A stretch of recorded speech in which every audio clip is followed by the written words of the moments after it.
SPED lesson plan and presentation by Chandra Nix. Learning objectives written in student-friendly language. The students will identify ordinal numbers.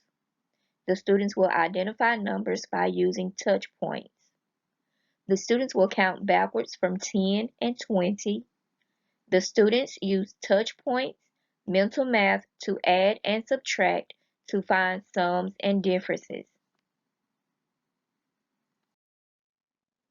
Instructional strategies. The class will play a math version of Family Feud to get their brains working. We will review our essential academic vocabulary words, which are sum, difference, addition, and subtract. The learners will be encouraged to answer whether they are right or wrong. There are no wrong answers.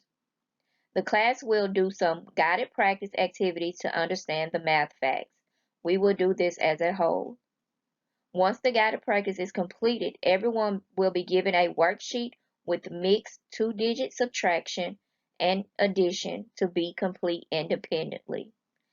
This will be part of my formal assessment.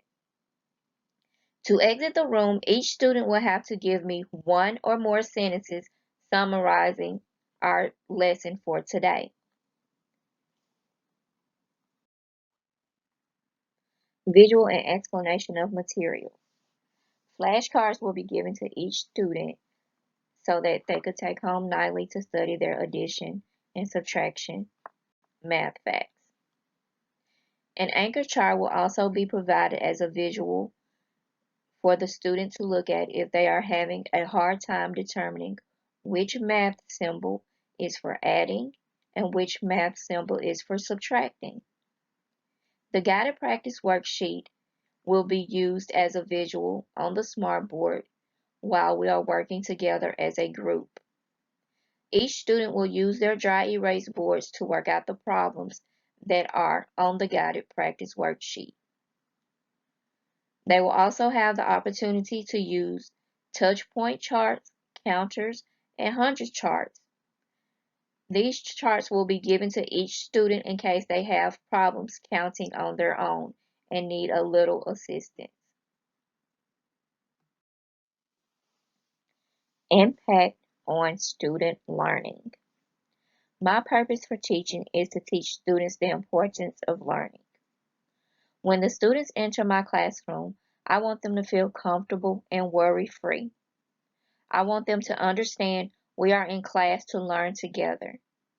It is okay if there is something he or she may not know, but we will figure it out together. I want them to walk out of class feeling accomplished and proud of themselves.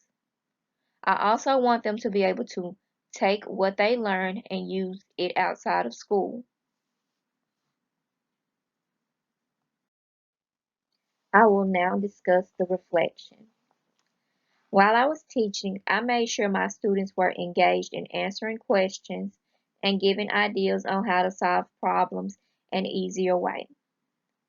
The instruction allowed the whole class to get involved when we did practice problems together as a group on the smartboard and dry erase boards. I responded with positive feedback.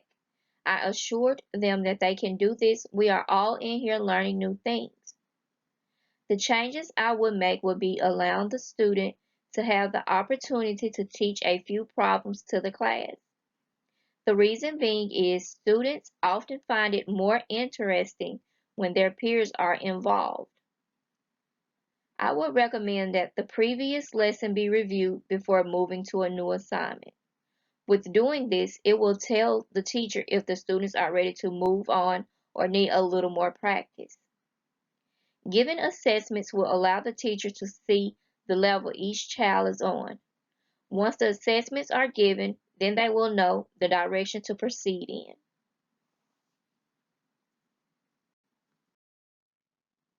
Reference page. Adminim is a program that we use at our school, which has all subjects.